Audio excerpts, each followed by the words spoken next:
The Tom Woods Show, episode 1206. Prepare to set fire to the index card of allowable opinion. Your daily dose of liberty education starts here. The Tom Woods Show. Folks, if you agree with me that it is impossible to have a rational discussion about guns on social media these days, then you are going to love my brand new free ebook, Your Facebook Friends Are Wrong About Guns. It's full of all the arguments you'll ever need. Check it out at wrongaboutguns.com. Hi, everybody. Tom Woods here. It's just about 10 years since the financial crisis of 2008, and I wrote a book about that at the time. I wrote it in 2008, and it came out in February 2009, which is a really, really fast turnaround for traditional publishing. The book was called Meltdown. It wound up spending 10 weeks as a New York Times bestseller. I got a lot of terrific feedback about it, and I think it's one of the best contributions I've made in the sense that even though the book itself doesn't have a lot of original material in it, I'm very much indebted to Mises and Rothbard and thinkers who came before me, and I think I've done some things that are more original, but this was more a matter of it was the right book at the right time, because I knew there was going to be a really, really confused conventional wisdom at that time that was going to be telling people that capitalism caused the financial crisis and deregulation was the problem and stuff like that. And I wanted to head that off at the pass, or at the very least, I wanted there to be some kind of a response, an Austrian school response, not just a generic free market response either, but a specifically Austrian response that would take aim at central banking. That was what I was shooting for with the book.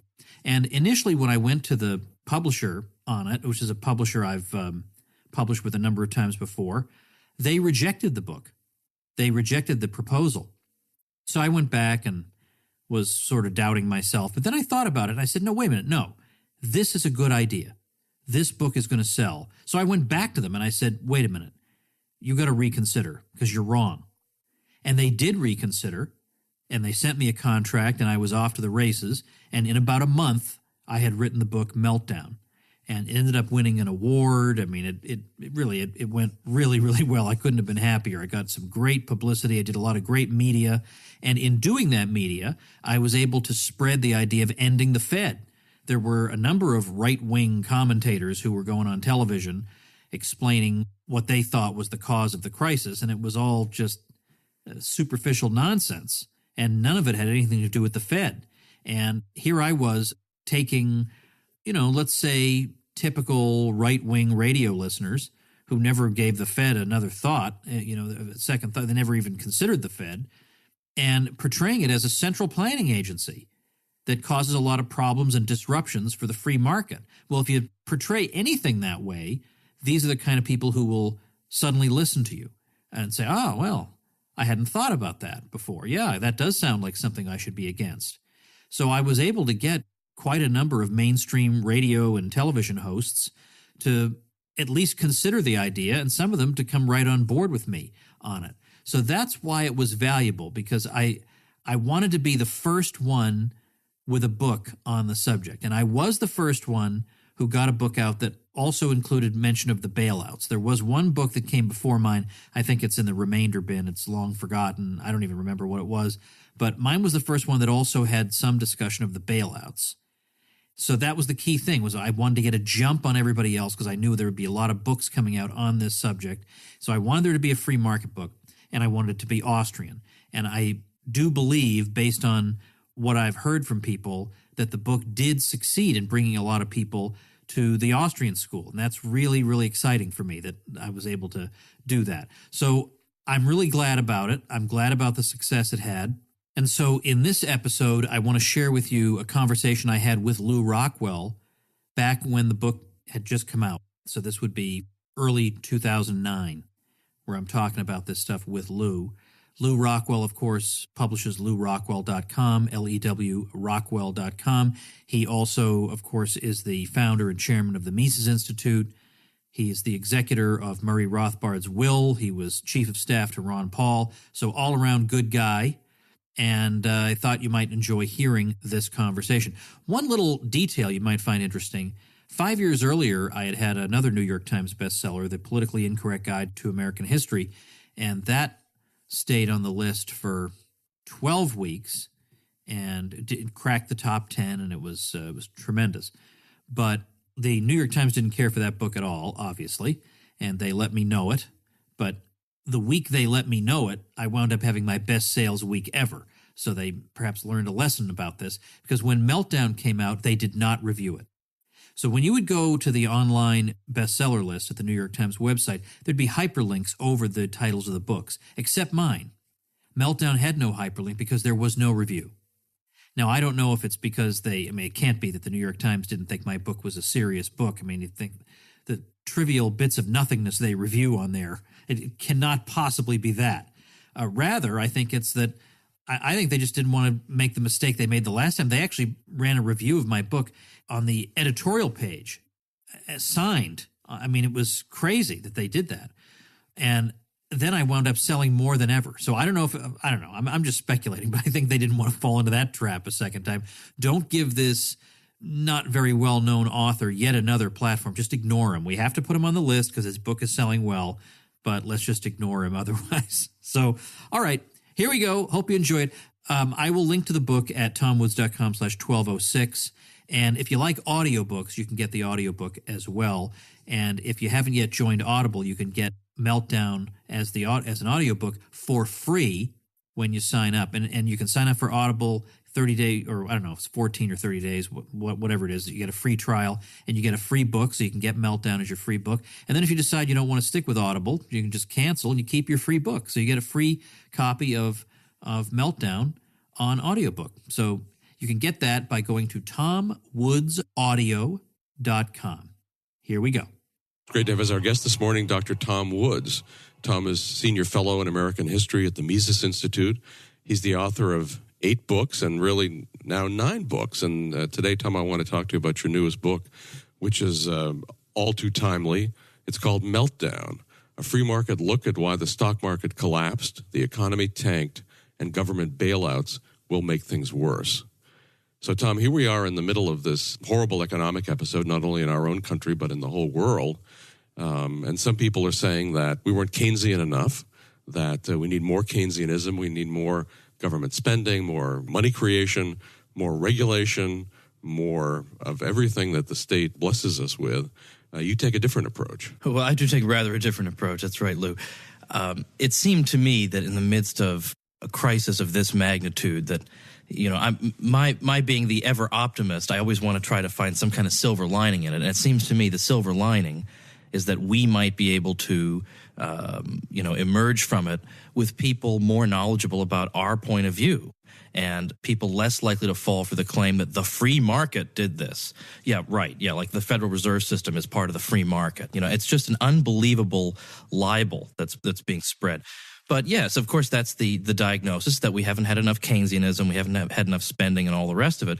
But, you know, the answer to that is twofold. I mean, one could go into a theoretical exposition of why Keynesianism is all wrong, and our people have done that. In fact, there's a whole book that was produced, from what I understand, out of the Mises Institute's 1989 conference on Keynes, and you can find that book on the Mises Institute site.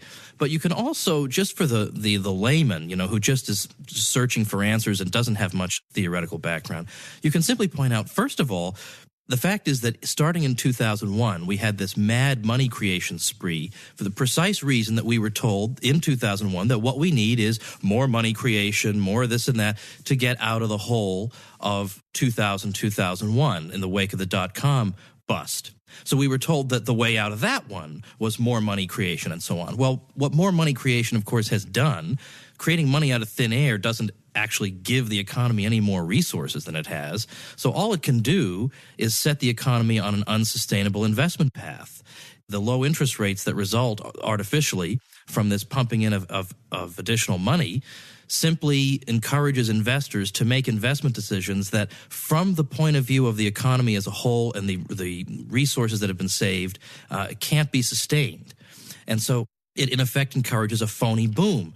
Well, so in other words, what caused the situation we're in now was precisely the advice we're being told to follow now, Whereas if we had let the economy just bottom out in 2001, if we had let that recession run its course, well, we wouldn't have had this ongoing housing bubble because, it's not a coincidence that it's right around 2001 that the myths of the housing bubble really began to spread. The idea that, houses never go down in value. They're the best investment you can make. You can flip houses for a living. Well, why do those myths take hold? Partly because this is the first, 2001 is the first recession on record in which new housing starts did not decline. And that's largely because all this artificial money is being pumped in. So that gives people this false impression that, well, everything else may fall, but housing never does.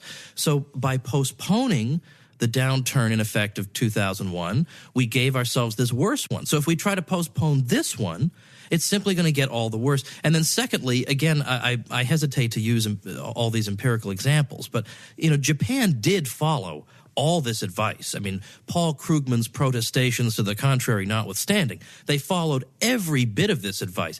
They nationalized part of their banking industry. They spent trillions of yen on public works projects. They dropped interest rates down to zero. They flooded the economy with money. I mean, they propped up zombie companies. They had a bailout fund for rotten companies. And, what did it do? I mean, they're still down overwhelmingly from where they were 18 years ago. And yet the same thing is being proposed to us today, by and large, by the same people. It really goes to show, Murray's rule was right.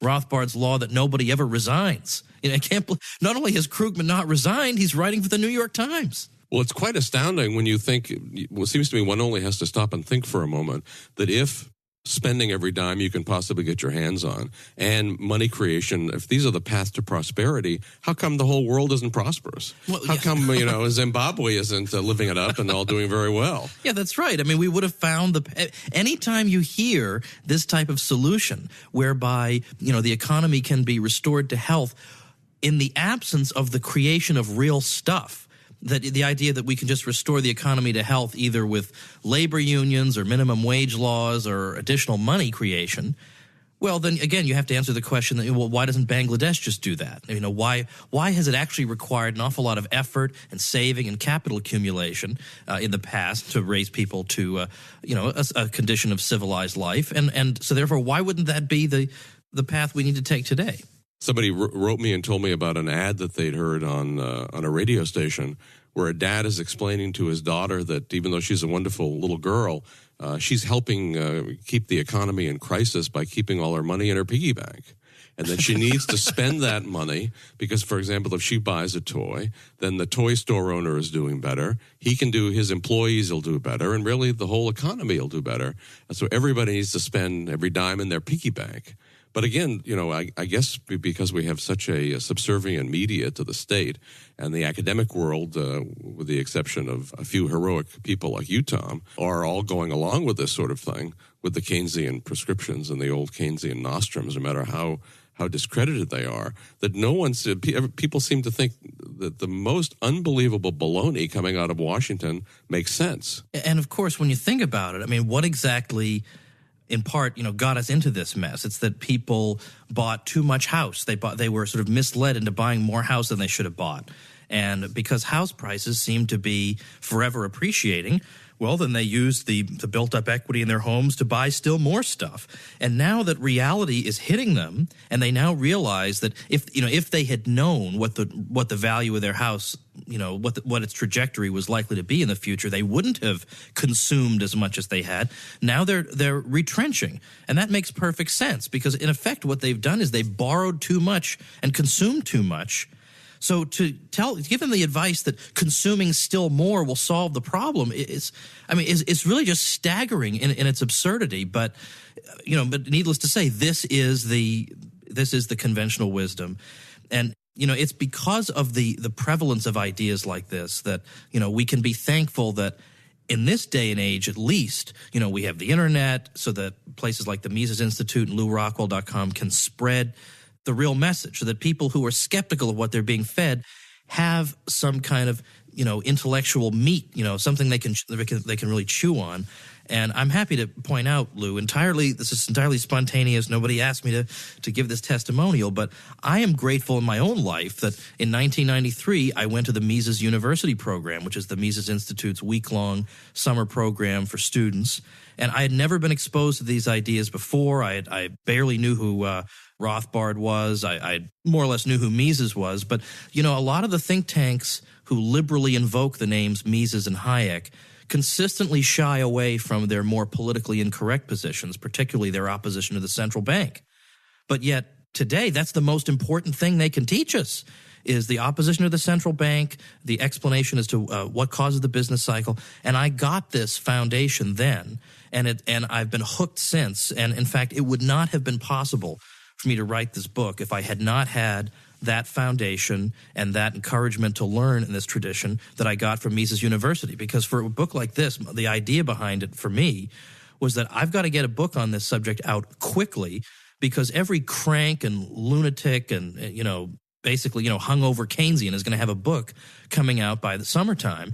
I got to rush something out so that the Austrians, in effect, have, more or less the first word on this, so that at least it's slightly harder for, the blockheads in the media to pretend that the free market caused this. I want to give a good, easy to understand overview as to why that's not right, and why, in fact, it's the interference with the market that has led us into this terrible mess. So I'm very grateful to you and the Institute for making this possible. Tom, one of my great memories of that 93 program is looking over during the barbecue at the end of the conference and seeing you and Murray early in the evening animatedly talking together. And then I come back hours later and you're still, animatedly talking together. And it was just a great, I know that was a great moment in your life. And Murray is up there saying, attaboy to you for this book, because we certainly have you build on all the great Austrian economists, whether it's Rothbard or Mises, Hayek, and the others.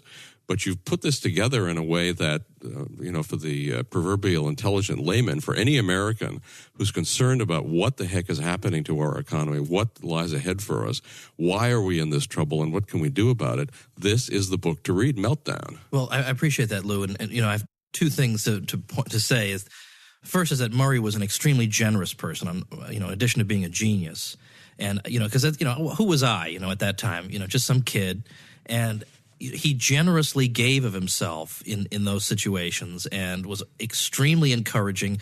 And I'll never, there were two little incidents. I remember first, the second time I saw Murray was also in an environment where there were a lot of students. And he entered the room and he walked right up to me and said, "Hi, Tom." And I looked at the other students and I just said, "Eat your heart out. Come on." Right. And then secondly, I recall, not only that, he stayed up late and, was always interested in talking to people, but he was just, he would, if you had even the slightest inkling of a paper topic or something, he was ready, he was like David Gordon in that he was just a bibliography of just endless sources, and I remember at the end of one of these long conversations when I said, "Well, Professor Rothbard," and he said, "Call me Murray." And I thought, I don't think I can. I just don't think I can do that. But with regard to the book, you're right. I mean, in effect, what I'm trying to do is, convey all this stuff to the layman and provide some ammunition for people who feel like, they're really getting it from all sides. Like family members are telling them, just what they're reading in the papers, that capitalism is dead and so on and so forth. And we've got people around the current president now saying that, we can't let this crisis go to waste. We have to exploit it to expand the state. So, of course, their interpretation of the crisis is going to be that the market has failed, because only that interpretation will justify their additional power grab. So we need to be able to defend ourselves and show that their account of what has happened is utterly implausible, and it is absurd to blame on the free market a problem that is caused in almost every one of its particulars by the Federal Reserve System, which we cannot repeat enough is not part of the free market. If we read Murray Rothbard's great book, America's Great Depression, we see that, of course, the myth that was really fastened on almost everybody's brain during the 1930s and subsequently, that Hoover was a free market guy. The free market had failed. Thank goodness we had Franklin Roosevelt who fixed everything. Of course, Hoover was the first New Dealer. He was a horrible statist. Franklin Roosevelt didn't fix anything. He made everything worse. But to what extent are they succeeding in telling these lies and making them fixed in people's brains again today about this current crisis? It's amazing to me that the old view of Hoover is somehow being resurrected when, any competent historian knows, in effect, at least that part of Rothbard's story now. I mean, when Murray was telling that story in 1963 in America's Great Depression, it was still kind of revisionist history. But today, you would think with our advances in our knowledge, everybody knows. Any competent historian knows this. And I think the specialists do know this. The specialists typically do know it. I mean, there is a reason that, Franklin Roosevelt condemned Hoover as the biggest spendthrift in American history. And Roosevelt's vice presidential nominee said that Hoover was leading the country down the road to socialism. I mean, why did they say these things, right? But it's true that, I think the average person, is busy, doesn't have a lot of time to study these things, and so is going to read what going to read Salon or read what's in the New York Times or read Paul Krugman or whatever, and be under the impression that, I guess Herbert Hoover just sat back and did nothing, just like George W. Bush. How somebody, though, can be persuaded to live in that alternate universe, I just don't know. I mean, how you could first think that George W. Bush was a free marketeer is beyond me. But then, Hoover's record is pretty much out there for everybody to see. And FDR's own aides admitted, like Rexford Tugwell actually admitted, that in effect we're really just extrapolating from the programs that Hoover started. And today, now the claim is on part of people like Krugman that, we're really not being fair to Roosevelt, that if you do different sort of employment statistics series, you come up with a slightly better record for Roosevelt. But I mean, this is just playing with the numbers. I mean, anybody who lived during that time knows, how many people were out of work. And then the claim is that, things were really starting to look up. FDR's programs were really doing well until about 1937 when we got the so-called Depression within the Depression. And that was supposedly because at that time Roosevelt was not spending as much on public works projects, and that's what did it. Well, first of all, if after 4 years of recovery, so-called, the economy still needs the government building crummy, politically motivated bridge projects to keep it going, then how sound has this recovery been in the first place?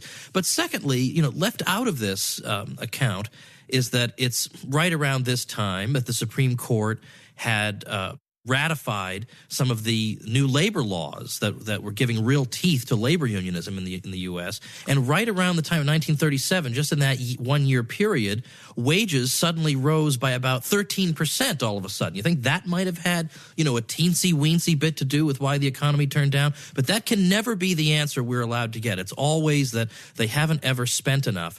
And this is a good reminder for the scholars among us that of the importance of economic theory, as dull as that sounds.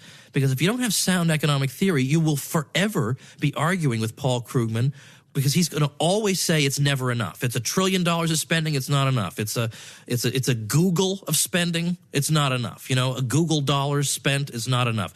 How are you ever going to resolve that back and forth unless you've got some sound theoretical understanding about why it is that merely using things up can't possibly make a country prosperous?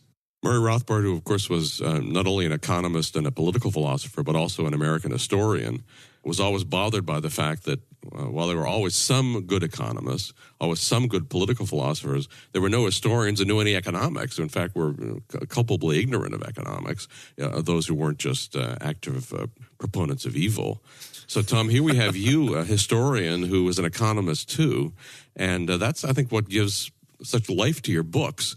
I mean, your books are bestsellers. I urge anybody some of the few Americans who haven't read Tom Woods, one of Tom Woods' books, be sure to take a look at Meltdown, because he's such an extraordinary writer, and he brings to his study of history and economics a tremendous life that just makes these books a pleasure to read. You start reading it, and you're through to the end before you know what's happened to you, and you know a whole lot more. And you certainly know a whole lot more than you're hearing in the media.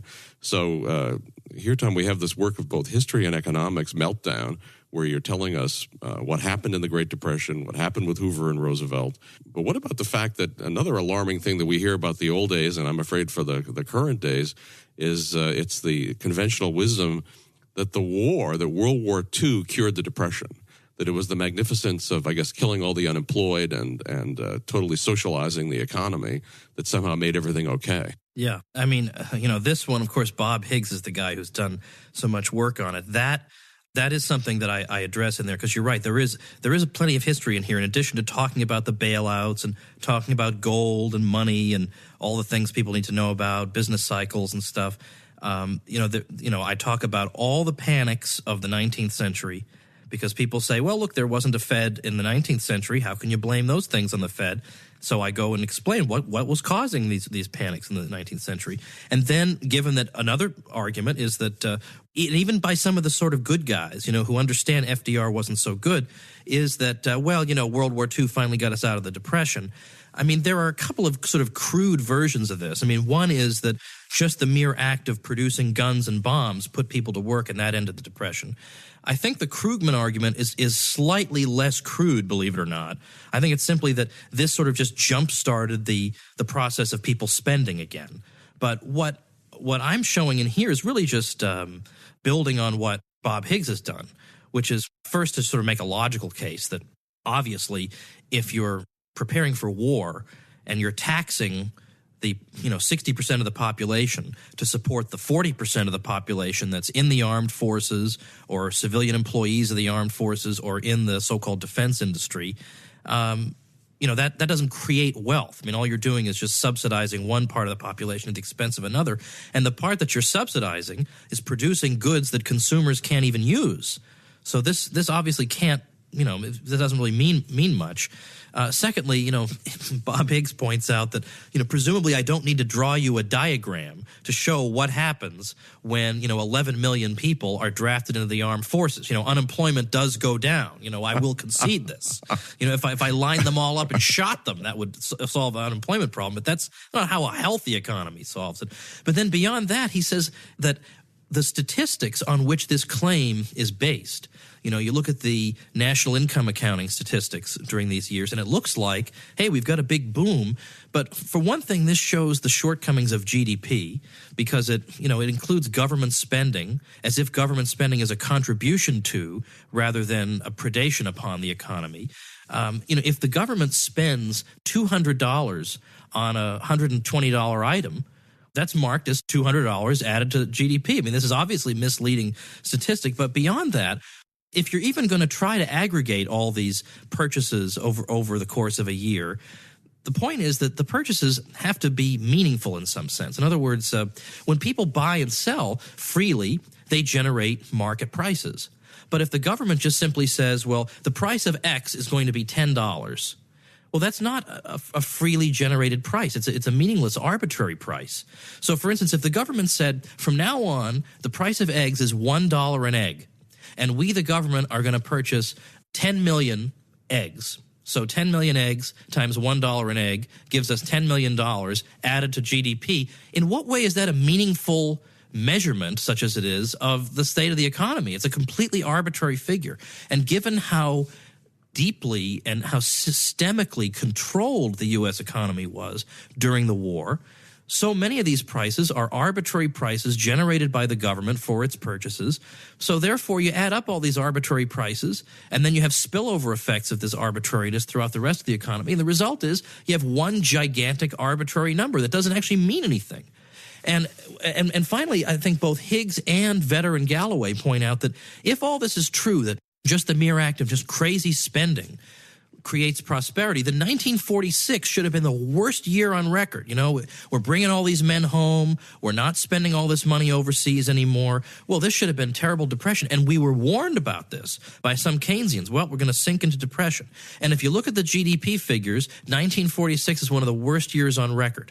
But if you actually look at, the statistics that matter, the private economy, how much is being produced, employment, it's the single most productive, explosively productive year in American history, because finally some semblance of normal economic order is restored.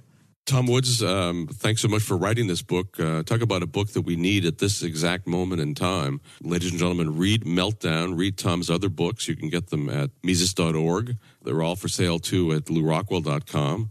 Look at Tom's archive on LewRockwell.com. At the bottom of his archives lists some of his best-selling books. Click on those links. Buy them.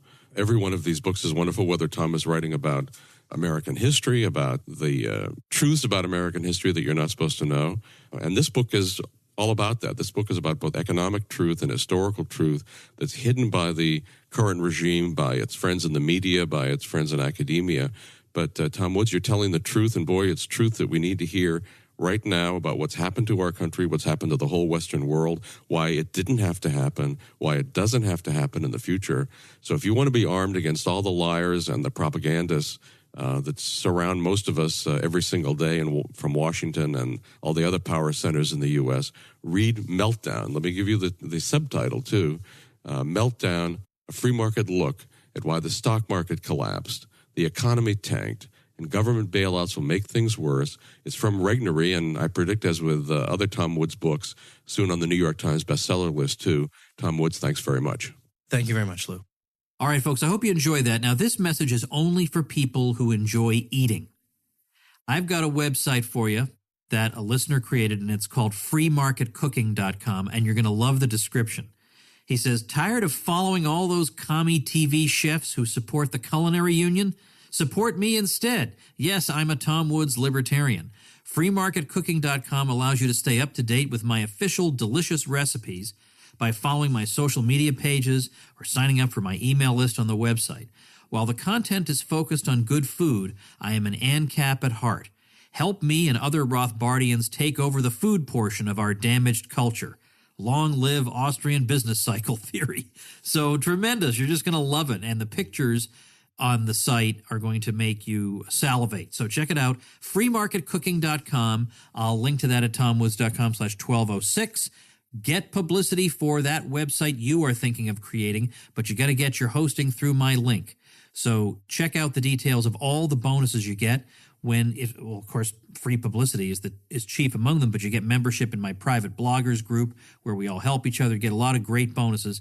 Get the details on those bonuses at tomwoods.com/publicity, and I'll see you tomorrow. Become a smarter libertarian in just 30 minutes a day.